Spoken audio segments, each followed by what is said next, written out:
자, 계속해서 믿는 자들을 위한 성령의 역사 우리 살펴보고 있습니다. 23번째로 살펴보면요, 성령께서는 성도가 하나님께 인도될 때 거룩하게 행하도록 하신다. 하나님께서는 거룩하신 분이시기 때문에 거룩한 하나님의 자녀들에게 요구하시는 것이 거룩한 마음으로 잘 무장되어서 거룩한 삶을 살라라고 하는 것입니다. 그러니까 내가 거룩하니 너희도 거룩하라. 그러니까 실제로 이 하나님의 말씀대로 믿어야 되는 믿음의 영역이 있고요. 그러니까 믿음의 영역이 있습니다. 또 실제로 하나님의 말씀에 따라서 순종하고 복종해야 되는, 실행해야 되는, 실천해야 되는 실천 영역이 있죠. 그런데 그 실천 영역에 관한 하나님의 말씀의 형태는 명령형입니다. 술 취하지 말라. 해야 돼요. 명령에 순종을 해야 됩니다. 거룩하라. 그렇게 해야 됩니다. 그런데 구원받기 이전에는 나의 성품이 하나밖에 없기 때문에 옛 성품이죠. 타락한 성품이죠. 그 옛 성품과 타락한 성품의 본성은 하나님을 대적하는 것입니다. 성령 하나님을 반목하고 성령 하나님을 적극적으로 대적하는 것이에요. 그러니까 그것은 불가능해요. 하나님의 말씀을 인정하는 것으로부터 불가능하고요. 더더군다나 순종하는 것 자체가 불가능하죠. 그럼 어떻게 가능하게 되어지는 것인가? 그 재창조밖에 없습니다. 그러니까 옛 성품, 옛 사람을 가지고서는 아무리 그것을 개혁해 본다거나 결심해 본다거나 아니면 의지적으로 실행해 본다 한들 어차피 육신이에요. 그러나 하나님께 어떠한 인정도 받지 못하고 하나님을 기쁘시게 해드리지 못하는 것이죠. 그런데 하나님께서 인정하시고 받아들이시고 기뻐하시는 대상은 예수 그리스도와 정확하게 동일한 성품인데요. 그러니까 그것이 바로 새로운 피조물입니다. 그리스도 안에 있는 새로운 피조물이에요. 옛 성품이 하나님의 영광을 위해서 또 하나님을 기쁘시게 해드리기 위해서 무엇을 하고자 그렇게 결심할 때예요. 그런 결심 자체도 불가능하지만 성령 하나님께서는 일절 도와주지 않으십니다. 간섭하지도 않으세요. 관심이 없으십니다. 왜냐하면 육신의 죄들로 이루어진 몸이기 때문에 그래요. 거기에 선한 것이 발견되지 않습니다. 하나님을 영화롭게 해드리는 기본적인 동기가 발견되지 않기 때문에 그렇죠. 그러나 새 성품은 어떤 것이냐? 새 사람, 그리스도 안에 있는 새로운 피조물, 그것은 예수 그리스도와 정확하게 동일한 성품이기 때문에 아버지 하나님께서 유일하게 기쁨의 대상이라고 표현하신 대상은 주 예수 그리스도밖에 없죠. 이는 내 사랑하는 아들이요 그랬다고요. 그 안에서 내가 매우 기뻐하노라. 무엇을 생각하시든지 그 생각은 하나님께 기쁨이 돼요. 예수님의 생각이. 무엇을 실행하시든지 그 실행은 모두가 다 하나님께 기쁨이 되어지는 것입니다. 그러니까 누구라고요? 하나님의 아들입니다. 그런데 그 예수 그리스도를 영접하는 모든 사람에게는 동일하게 그 하나님의 아들들이 되는 권세를 주셨어요. 권세가 파워거든요. 파워. 파워의 또 하나의 그 영역은 능력입니다. 그러니까 예수 그리스도를 영접하는 모든 사람들에게 하나님의 아들에 해당되는 지위를 주셨을 뿐만 아니라 권세를 주셨을 뿐만 아니라 그 아들이 행하는, 다시 말하면 예수님께서 남겨주신 발자취가 있다고요. 그 발자취를 따라갈 수 있는 능력을 주신 것이에요. 그러면 그 능력의 그 원천은 어디에서 오는 것이냐? 내주하시는 성령입니다. 그 성령 하나님의 이름이 그리스도의 영이지요. 성령께서는 바로 예수 그리스도의 인격으로 우리 안에 내주하고 계십니다. 그래서 그러면 이제부터는 다 해결되는 것입니다. 내가 거룩하니 너희도 거룩하라. 명령형이에요. 우리는 일체의 변명 없이 그 하나님의 말씀에 순종해야 됩니다. 그런데 내 자신의 의지나 내 자신의 능력을 가지고는 절대적으로 불가능하죠. 그것을 가능하게 한 것이 바로 내주하시는 성령 하나님이신데 그 성령 하나님께 순종하기만 하면 되는 것입니다. 그 성령 하나님께 복종하기만 하면 내 의지를 성령 하나님께 드리는 것이 이제 내가 해야 될 일이고요. 거기까지 내가 해야 돼요. 그것은 성령 하나님께서 절대로 간섭하지 않으십니다. 도와주지도 않으세요. 그러니까 의지를 내가 성령 하나님 앞에 드리는 것, 거기까지는 내가 해야 될 일이라. 그 다음은 이제 어떻게 되는 것입니까? 그러니까 성령께서 역사하시는 것입니다. 내 안에서 하나님께서 일을 하시는 것입니다. 그 일을 하시는 것은 그 결과는 무엇이냐면 하나님의 명령형을 실행시켜 주시는 것입니다. 실천시켜 주시는 것이라. 그 사실을 성령께서 바로 그 성도가 하나님께 인도될 때에 거룩하게 행하도록 하시는 것입니다. 만일 우리가 성령 안에서 산다면 또한 성령 안에서 행하자. 두 가지가 나오는데요. 하나는 성령 안에 산다면이라고 하는 그 부분이죠. 자, 두 가지로 성경에서는 특히 로마서 8장에서 또 갈라디아서 5장에서도 그 말씀하시지만은 분명하게 구분짓는 것이 있습니다. 위치적으로, 지리적으로, 물리적으로 우리는 그 성령 안에 있죠. 예수 그리스도를 영접하는 순간에 그 성령 하나님께서 나를 예수 그리스도 안에 넣어주셨습니다. 다시 말하면 성령 안에 머물러 있어요. 근데 그것 하나 하고 또 하나는 성령과 동행하며 걸어가는 사실, 그 두 가지는 구분이 되어지는 것입니다. 그러니까 구원받는 즉시로 성령 안에 다 머무르지만은 성령 안에 머무르는 모든 사람이 성령과 함께 동행하는 것이냐? 아니에요. 그런데 성경에서 말하는 거의 결론에 해당되지는 결론이요. 극히 소수의 사람만이 성령과 동행해요. 거의 대부분의 사람들은 성령 안에 있음에도 불구하고 성령을 거스르는 것입니다.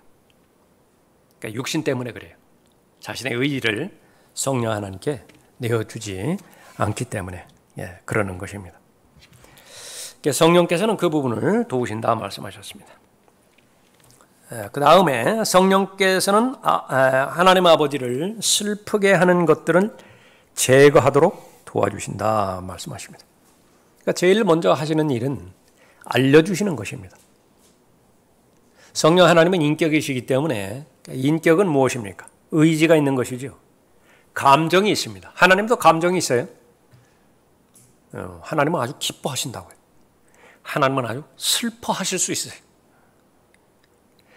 진리를 말할 때에, 사랑 안에서 진리를 말할 때에 하나님께서 기뻐하시지만은요, 거짓말 하실 때는요, 너무 실망하십니다. 고의적인 무직 가운데 계속 머물러 있겠다라고 작정했을 때는요, 하나님께서는 분노하세요. 진노하세요. 그러면 인격이신 성령 하나님께서 하나님의 자녀에게 행해 주시는 것은 무엇이냐 그러면 하나님의 성품을 일단 알려주시는 것입니다. 하나님께서 좋아하시는 것이 무엇이냐?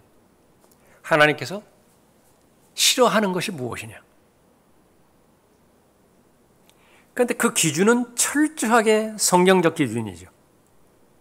왜냐하면 성경에서만 참된 하나님을 계시해 주시기 때문에 그렇습니다. 그런데 이 하나님을 어디에서 가져오느냐 그러면요, 사람의 성정에서 하나님을 가져왔어요. 내가 생각할 때의 하나님은 이런 분이겠다. 그렇게 해서 자기들끼리 기준과 표준을 설정해 놓습니다. 그래서 인간의 마음과 동의가 되어지는 것은 하나님께서 기뻐하실 것이라고 짐짓 결정을 해놔요. 인간이 거부하는 것은 하나님께서도 싫어하시는 것이라고 편견이지만은 그것을 갖고 있는 것입니다. 그래서 그렇게 만들어진 것이 산타클로스예요. 사람은 자신에 대해서는 너무나 관대하거든요. 그러니까 그것을 하나님께 적용시키는 것입니다. 자신에 대해서는 아무리 많은 실수가 있다 하더라도, 고의적인 반역이 있다 하더라도요, 무한 품어주시는 하나님으로 아는 거예요. 그래서 그렇게 성경에서 계시된 하나님이 아닌 하나님을 믿는 것은 unknown God, 알지 못하는 신이에요. 알지 못하는 하나님. 그것을 다른 말로 하면 종교입니다. 그러니까 자기 멋대로 믿는 거예요. 자기 주관대로. 그래서 성경에 계시된 하나님을 알려주시는 것은 성령 하나님이신데 하나님의 일들을 하나님의 영이 아니면 가르쳐 주실 수가 없는 것이죠. 그러면 하나님께서 무엇을 좋아하시는 것이냐, 무엇을 싫어하시는 것이냐, 그것을 1차적으로 배워야 돼요.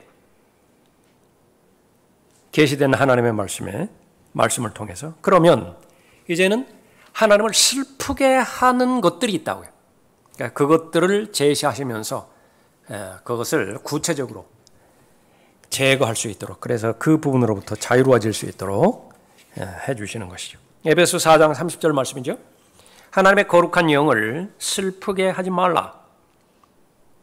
너희가 그로 인해 구속의 날까지 인치심을 받았느니라. 모든 신랄함과 분개와 분노와 고함 지르는 것과 욕설을 모든 악의와 함께 너희로부터 버리라. 명령형이죠. 역시 마찬가지로 조금 전에 살펴봤던 것처럼 내 육신의 힘으로는 불가능해요. 한다 하더라도 얼마 못 가요.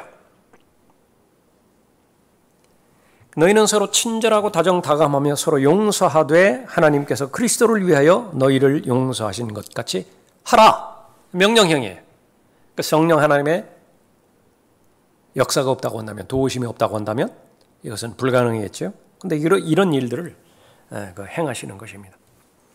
1차적으로 알아야 되는 것은 내가 행함으로 인해서 하나님을 슬프게 해드릴 수 있고 하나님께 거역할 수 있고 하나님께 거짓말을 할 수 있다라고 하는 사실을 아는 것입니다. 조금 철이 들었다라고 한다면요, 내가 이 짓을 하면 분명히 이것이 알려지게 될 것이고 그렇게 됐을 때에 어머니의 마음이 어떻겠는가, 거기까지 헤아려요. 그게 철든 사람의 특징이라고요. 어린애는 이제 어떻게 돼요? 그거 뭐 생각할 여유가 없어요. 그냥 저지르고 보는 거죠. 자백이 그런 거예요. 자백이. 초신자 때의 자백은요, 그냥 하나님 생각하지 않아요. 그냥 내가 하나님께 범죄하고요, 내가 하나님의 말씀에 불순종함으로 인해서 잘못되었죠. 그 제일 1차적으로 나는 것이 내가 안 좋아요. 내 마음이 안 좋다고요. 내가 슬프고요. 내가 불쌍해요. 그러니까 무엇을 하든지 의욕도 없고 열정도 없고 에너지가 있어야 무엇을 하는데요. 그런 힘이 받쳐주질 못해요. 빨리 회복되기를 바라요. 나는 이 자리에서 빨리 회복되기를 바라요. 그런데 성경에서 제시한 대책이 자백이라고 하는 문이에요. 그 문을 열지 않을 마음이 없다고요. 그래서 자백하는 거예요. 잘하는 것입니다. 빨리 그렇게 해야 돼요. 그래서 교제가 회복이 돼야 되죠. 그러나 그 다음에 성장한다라고 하는 것은 무엇이냐 그러면요, 하나님께서는 인격이시기 때문에 나에게 기대를 하거든요. 하나님도 나에게 대해서 기대를 합니까? 믿을 수 있어야 돼요. 하나님이 나에 대해서 기대한다고요. 어떻게 할 수 있는 것이냐? 아브라함에 대해서 기대했어요. 욥에 대해서도 기대했습니다. 자신의 원수에게 욥 저런 사람 유의해 보았느냐고, 세상에서 저런 사람 보았느냐고, 그 자신 있게 하나님을 대표하는 챔피언으로 앞에 내세우잖아요. 예. 다윗이 하나님의 마음에 정말로 일치된 사람이에요. 마음에 꼭 맞는 사람이었어요. 하나님이 너무 자랑했어요. 하나님께서 다윗을 기대하셨던 것이죠. 그럼 다윗이 하나님 앞에 범죄했을 때예요, 나단이 책망을 하는 것입니다. 또 하나님께서 명령하지도 않았는데 백성을 인구조사해 버렸죠. 군대를 계산해 버렸다. 근데 그때의 성령께서 무엇이라고 말씀하시냐 그러면 마귀에게, 대적에게요, 틈을 준 거예요. 그것이. 그러니까 하나님이라고 하는 신과 마귀라고 하는 신 사이에 대결 구도가 있는데, 대적을 하고 있는 것인데, 내가 잘못함으로 인해서 하나님과 마귀 사이에 하나님이 불리하게 그렇게 되어버렸다. 근데 이것을 누가 아는 것이냐? 성장하지 않으면 몰라요. 그냥 죄 짓고 자백할 때도 자기 중심적이에요. 자기 테두리 안에 머물러 있는 거예요. 내가 그러니까 상대방에게 잘못했으면요, 상대방이 얼마만큼 실망을 했고 나에 대해서 나로 인해서 상처를 받았고 또 배신감을 받았고 그 결과 그 사람이 설령 그런 결심을 한번 했다고 한번 생각해서 다시는 교회에 다니는 것들 상대하지 않겠다. 만약에 그렇게 작심을 한번 했다고 해봐요. 그 죄를 어떻게 해결하겠어요? 그런데 거기까지 미치지 못하고 그 자신의 감정이 불편하고 하나님과의 관계가 불편한 것. 그 수준에만 머물러 있다. 그 성령 하나님께서 계속 간섭하시는 것입니다. 그래서 이 자백이라고 하는 그 부분들도 내가 범죄함으로 인해서 하나님을 얼마만큼 실망시켜드리고 하나님께서 얼마만큼 슬프게 해드리는 것이냐. 용서받지 못할 죄는 없어요. 자백하면 다 용서받는 것입니다. 그런데 자백이라고 하는 말은 현실적으로 받아들여지는 그 부분들이요, 내가 적의를 품고 아주 살의를 품었다고 해요. 그러니까 내가 죽였습니다. 그러니까 도구가 있겠죠. 칼로 깊이 찔렀어요. 그러니까 죽여버렸다고. 그런데 이게 해서는 안 된 짓을 한 거예요. 해결책은 뭐예요? 없다고요. 내 안에는 없다고요. 그런데 하나님의 말씀에는 있는 것입니다. 자백하라 그거예요. 예수 그리스도의 보혈을 의지해서 자백하라. 그러나 내가 그 칼을, 피 묻은 칼을요, 정말로 담대하게 아무 거리낌 없이 예수 그리스도의 손에 탁 던져져 버리는 거예요. 그리고 예수 그리스도가 엉겁게 받는 거예요. 그러니까 예수 그리스도는 그 사람을 죽인 적이 없어요. 그러나 하나님께서 심판하실 때는 그 칼을 가지고 있는 대상을 심판하시는 것입니다. 그러니까 계속 내가 거짓말하고 여기에 있는 것처럼 이 하나님의 거룩한 영을 슬프게 하는 그런 일들을 행했을 때에 나는 그 책임을 예수 그리스도에 다 전가시켜 버리는 것입니다. 계속 교무실로 불려다니는 거예요. 그래서 죄송합니다. 제가 교육식 잘못 시켜서 그랬습니다. 한 번만 봐주십시오. 그래도 졸업은 해야 되겠습니까? 부모님은 잘못한 적이 없다고요. 자녀가 잘못했는데 그것을 그대로 전가받아서 그대로 다 행하는 것이죠. 그러니까 자식이 빨리 철이 들어야 된다고요. 그러니까 내가 잘못했을 때에 얼마만큼 나는 물론이고 내 주변은 물론이고 하나님께로 그 불명예가 돌아가는 것인가. 그것을 바로 성령 하나님께서 깨우쳐 주시는 것이죠. 하나님의 거룩한 영을 슬프게 하지 말라. 성경에서는 매우 구체적으로 말씀하십니다. 그 생산성 없는 말들, 어리석은 말, 농담 같은 것도요, 그러니까 성령께서 별로 좋아하지 않으시는 것입니다. 모든 불의 마찬가지죠. 진리와 상관없이 진리를 거슬러서 행할 수 있는 것은 아무것도 없다고 성경에서 말씀하고 있습니다. 그게 그리스도인의 특징이에요. 그리스도인의 존재 목적은 하나님을 기쁘시게 해드리는 것인데요. 성령 하나님의 이름이 진리의 영인데 진리와 거의 무관한 것을 지금 막 계속하고 있다. 거기에 시간 막 쏟아붓고 막 그렇게 하고 있다. 아무런 관련이 없어요. 진리와 관련이 없어요. 성령 하나님께서는 슬퍼하는 것입니다. 인생을 낭비하는 것, 빈둥거리고요, 기회를 소중하게 여기지 않기 때문에, 가치를 부여하지 않기 때문에 거의 쓸데없는 것과 맞바꿔버리는 거예요. 기회를 낭비하는 것입니다. 소진시켜버리는 것이에요. 내가 무엇을 생각하든지 행동하든지 그 결실은 반드시 다가오는 세상, 영혼과 직간접적으로 연관이 있어야 되는 것인데, 그 목적으로 우리의 호흡을 하루하루 연장시켜 주시는 거 아니겠어요? 그런데 다 없어져 버릴 것들에 다 투자를 한다. 그것도 죽음이 닥치기 전까지 이 생을 살아가는 동안에 유익이 되고 생산적이고, 그렇다고 한다면 또 괜찮아요. 거의 가치가 없지만 그것도 괜찮다. 그러나 계속 더럽게 만들고 불결하게 만들고 파괴시키고 그렇게 되어지는 것들, 온갖 중독들, 탐닉을 위한 쾌락들, 그런 것들은 바로 성령 하나님을 가장 슬프게 하는 것들입니다. 그 가운데 고린도 교회에서 일어났던 모든 일들 포함해서 들림받아 올라갈 그때까지 그리스도인에게 주어진 명령, 시기와 질투죠. 그러니까 그런 것들을 성령 하나님께서 제거하도록 도와주시는 것입니다. 하나님의 거룩한 영을 슬프게 하지 말라. 너희가 그로 인해 구속의 날까지 인치심을 받았느니라. 모든 신랄함과 분개와 분노와 고함 지르는 것, 욕설. 언제 이러죠? 언제 사람이 날카로워져요? 신랄하고요, 분개하고. 언제 욕설하죠? 공격받을 때예요. 가만히 있는데 막 그 사람이 삐딱하게 가겠어요? 건드리지도 않았는데 막 분노하고 분개하고 화를 내고 그러겠어요? 성숙한 그리스도인의 첫 번째 단계, 나는 절대로 다른 사람에게 원인 제공하지 않겠다. 아주 작심을 해야 되는 거예요. 원인 제공자가 되지 않겠다. 그러니까 원인 제공자는 언제 되는 것입니까? 철들기 전까지예요. 그건 어쩔 수 없어요. 사례 분별 없으니까. 그러니까 그때의 원인 제공을 하는 것에 대해서 그 어린아이를 탓하지 않습니다. 그 어린아이를 탓하면 그 어른이 잘못이에요. 근데 둘 다 어린아이라면 어떻게 돼요? 티격태격 하는 거예요. 괜찮아요. 그렇게 싸우는 거 괜찮다고요. 서로가 분별력이 없는데 그거 모르는 바 아니라.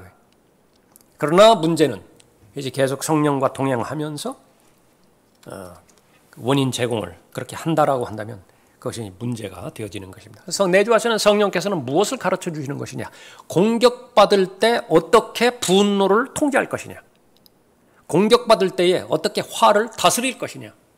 그것을 가르쳐 주시는 것입니다. 성경 공부의 목적이죠. 아픈 거 좋아하는 사람이 어디 있어요? 주사 맞는 것도 싫어하는 건데. 근데 그 살갗의 상처 정도가 아니라 마음의 상처를 받았어요. 이게 잊혀지지가 않아요.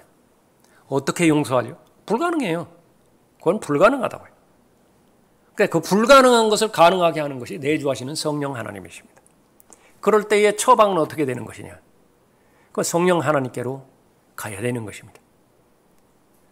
심리학에서는 어떻게 처방을 하고, 교육학에서는 어떻게 처방을 하고, 인간적으로는 내가 어떻게 해야 되겠다. 아무리 작심하고 결심해봐야 그것은 시간이 지난 다음에 환경이 또 동일한 환경으로 오면 다시 드러나게 되어져 버리는 것입니다.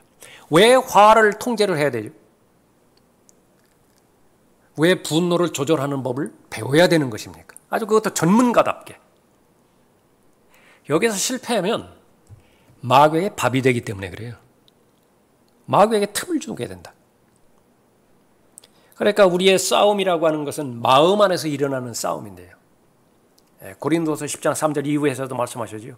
우리가 육체 안에 있어요. 위치적으로, 지리적으로. 그러나 육신을 따라서 싸우는 것이 아니에요. 우리의 싸움은 혈과 육에 의한 싸움이 아니기 때문에 그렇다. 그러면 언제 혈과 육에 의한 싸움으로 정말로 더러운 싸움의 한복판으로 들어가게 되는 것이냐?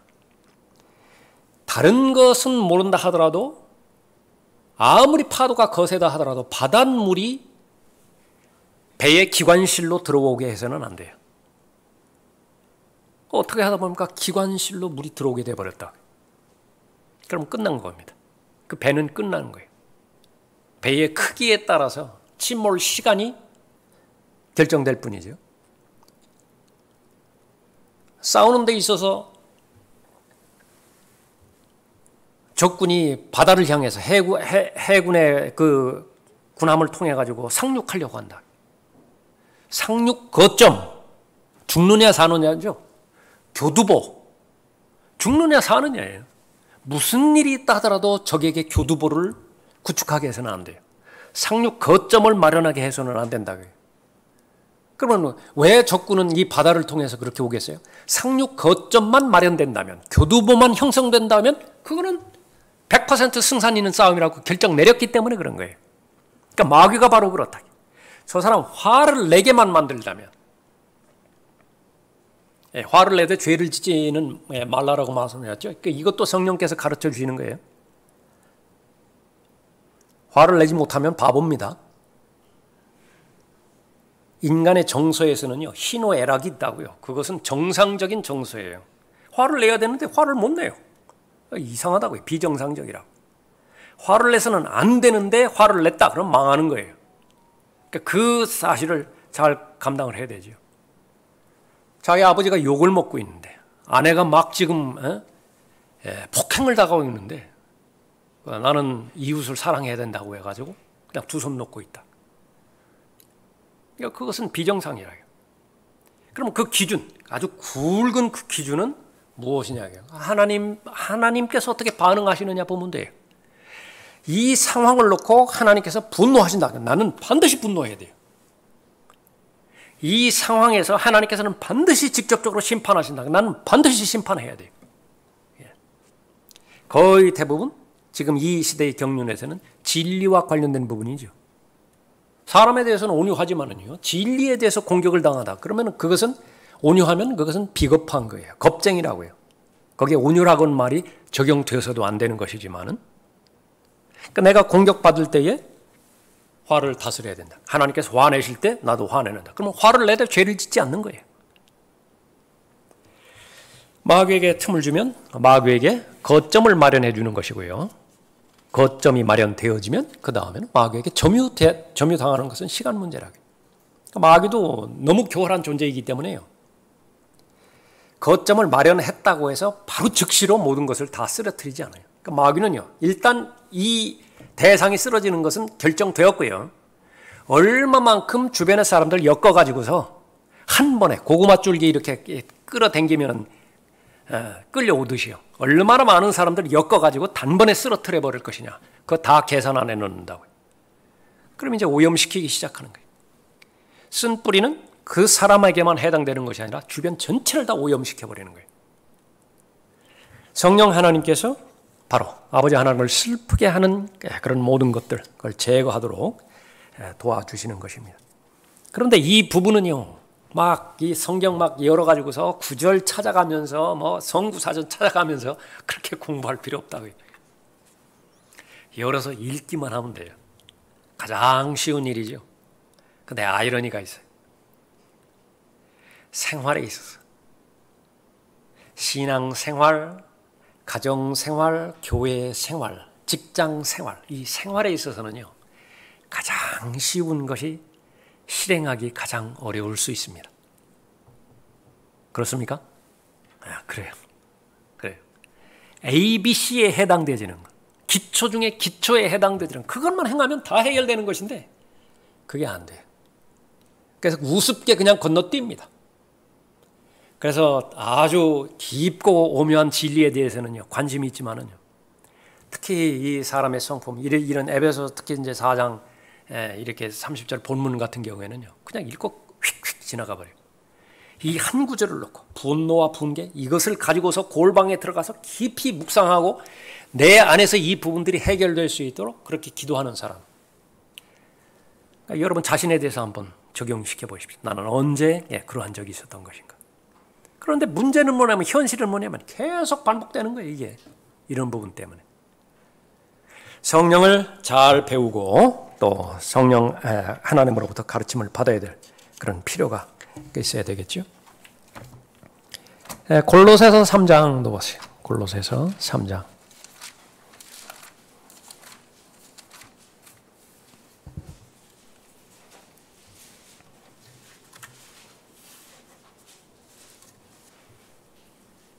(12절) 보십시오. 12절.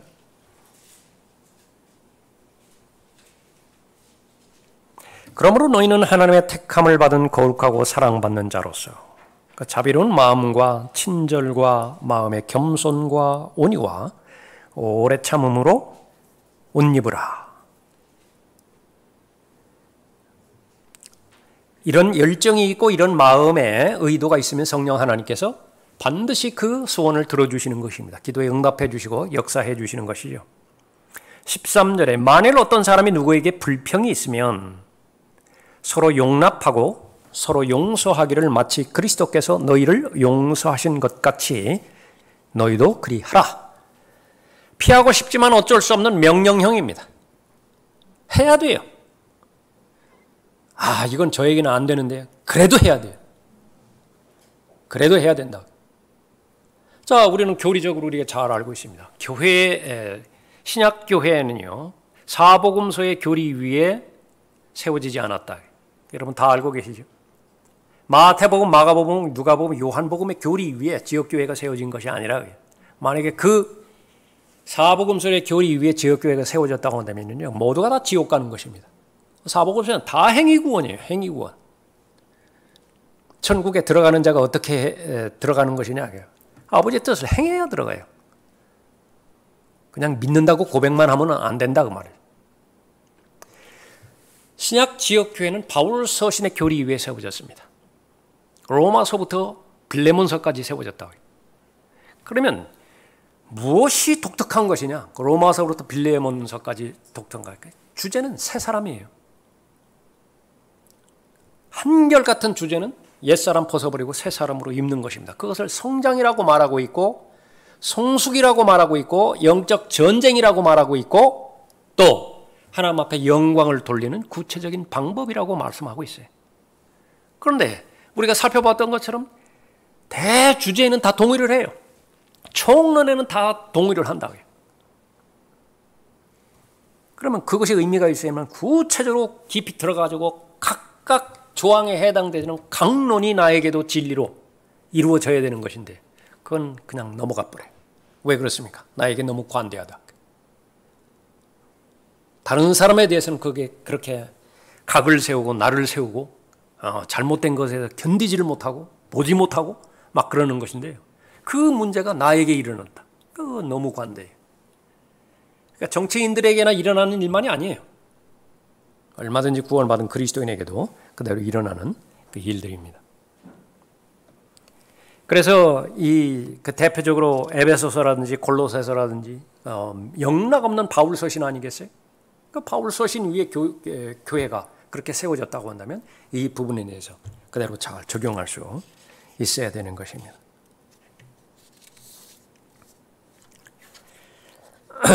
그 다음에 25번째인가요? 성령께서는 성도 안에서 사탄을 대항할 수 있도록 힘을 주심으로 사탄을 도망치도록 만드신다.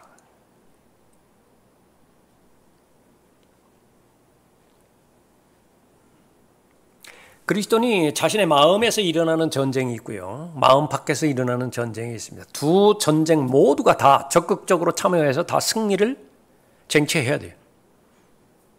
근본주의자들의 그 한계는요. 그러니까 구원에만 있거든요.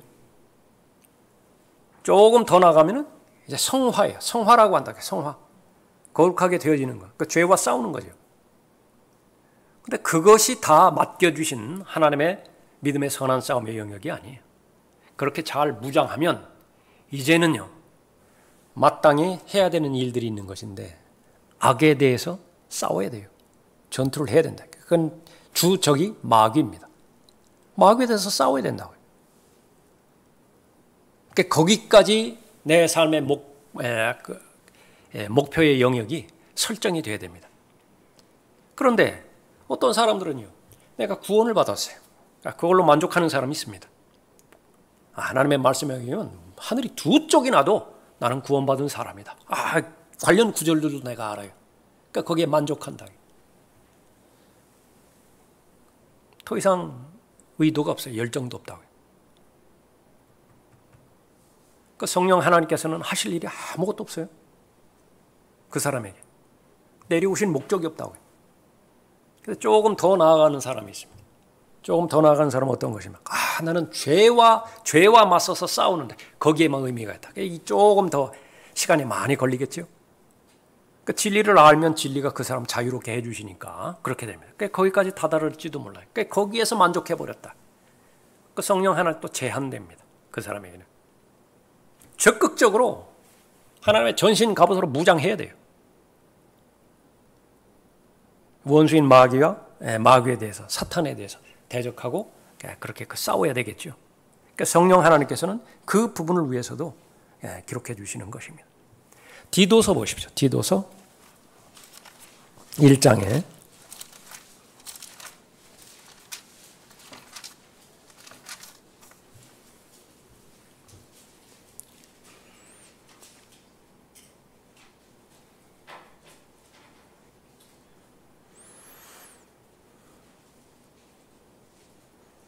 10절에 보면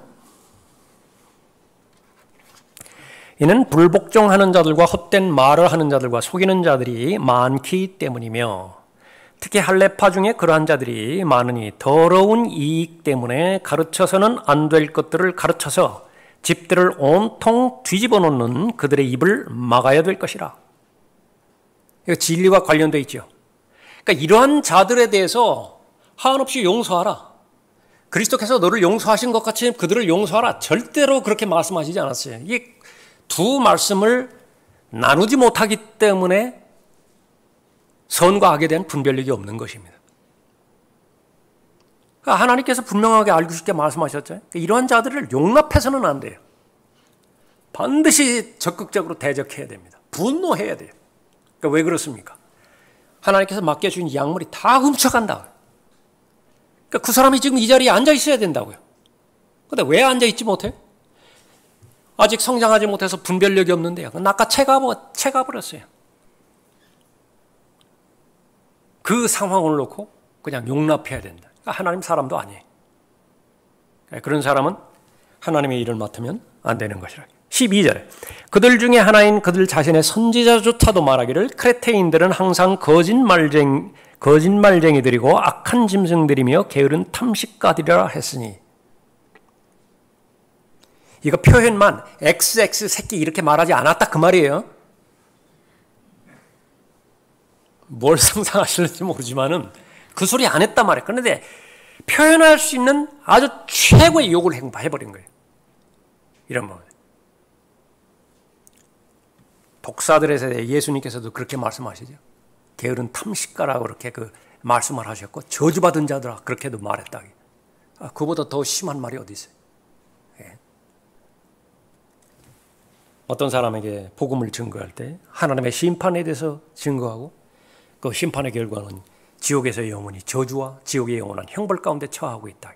발끈하면서 화를 내면서 내 인격을 모독하지 말라고. 이해가 됩니까? 본인은 그런 말을 들어서는 안 되는 사람이라고 해요. 본인이 생각할 때. 왜 어떤 사람이 막 육두문자 써가면서 욕짓거리를 막 해봐요. 그 사람이 얼마만큼 기분이 나쁘겠는가. 그거가 똑같이 반응하는 것입니다. 심히 불쾌한데 나는 그런 소리 들을 사람이 아니라고. 내 인격적으로 나를 모독하지 말라고. 예. 그런데 그것이 바로 성경에 나와 있는 말이에요. 어떤 부분에 있어서 그렇죠? 진리와 관련돼서. 하나님을 대적하는 부분에 있어서 그렇습니다. 디모데전서 1장도 보세요. 앞에 디모데전서 1장 18절에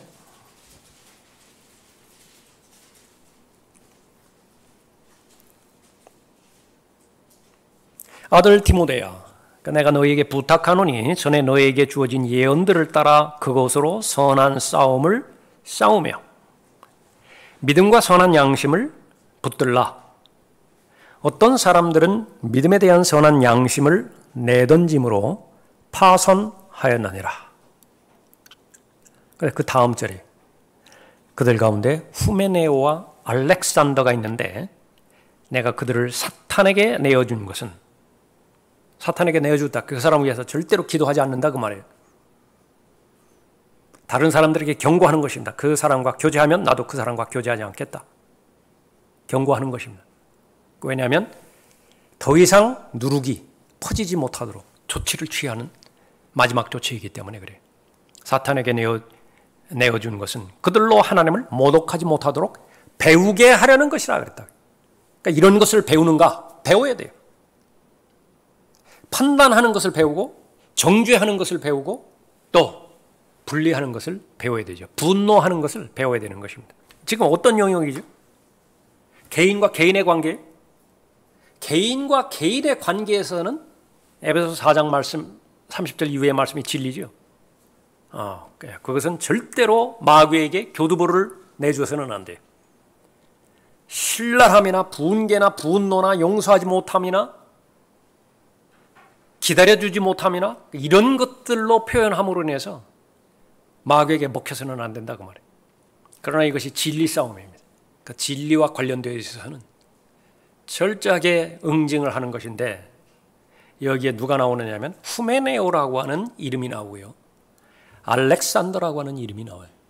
근본주의자들은 이 부분들을 도저히 받아들이지 못합니다. 어떻게 하나님의 사람이라고 하는 사람이, 강단에서 거룩한 하나님의 말씀을 전하는 사람이 일일이 어떤 사람 이름을 거명을 하고 그렇게 하는 것이냐. 해야 돼요. 두리뭉술하게 해서 어떤 그 라면에서는 독성물질이 나왔다고, 어떤 라면에서는 독성물질이 나왔다고 즉각적으로 지금 제안하는 것이 뭐예요? 어떤 라면이냐고.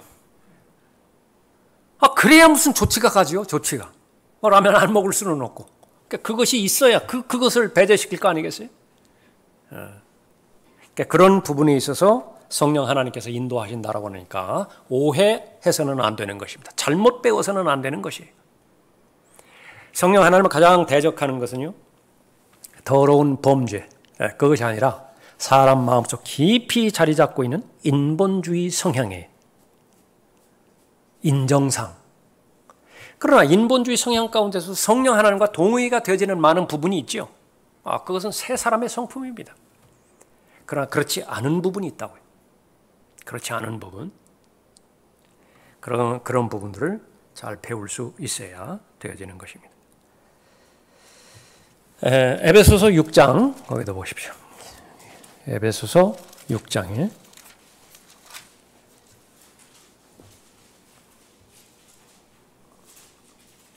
정신을 차리고 깨어 있으라고 명령한 대상은 그리스도인이죠.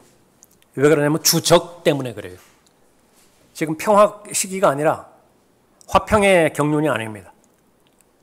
화평의 경륜은 의의 왕과 화평의 왕이신 예수 그리스도께서 오셔야만 이루어지죠. 그러니까 그때까지는 주적이 도사리고 있습니다. 그런데 느슨하게 대드는 것이 아니라, 기다리는 것이 아니라 울부짖는 사자처럼 대상이고 있는 것인데 제일 부지런해요. 마귀는 절대로 한가지 않습니다. 계속 찾아다녀요. 하나님처럼 전지전능하다고 하면 그럴 필요는 없겠지요. 다 아니까. 그러니까 전지전능하지가 않습니다. 그러니까 계속 찾아다니는 것이에요. 계속 그 마음을 두드려보고 시험해보고 그렇게 되는 것이지요. 그렇기 때문에 믿음 안에 굳게 서라고 당부의 말씀을 하는 것입니다. 그러면 지금 바로 거의 예수 그리스도의 그 말씀에 거의 그 순종한 바울 같은 사람은 여기에서 제외되는 것이냐? 그러니까 그런 것 절대로 없다고 말이에요. 모든 형제라고 한다면, 구원받은 모든 형제라고 한다면 다 해당된다라고 경고하고 있는 것이죠. 그렇기 때문에 여기에 에베소서 6장에서도 이제 마지막에 해당되어지는 그 부분인데, 이 믿음의 선한 싸움, 마귀의 술책에 대해서 공개적으로 다 드러내버리고요. 그 전략에 대해서 대비하라는 것입니다. 10절. 끝으로 나의 형제들아, 주 안에서와 그의 힘의 능력 안에서 강건하라. 너희는 마귀의 술책에 대항하여 설 수 있도록 하나님의 전신 갑옷을 입으라. 마귀의 술책이 어디에서 펼쳐질까요? 마귀의 술책, 술집에서 펼쳐지나? 무슨 영화관에서 펼쳐지나요? 아니면 막 데모하고 막 테러리스트, 그러니까 그런 데서 마귀의 술책이 펼쳐지나요? 그러니까 어디에서 펼쳐져요? 우리가 항상 성경을 공부할 때 문맥을 놓치면 아무것도 알지 못한다고 그러죠. 에베소서 6장의 문맥은 어디에?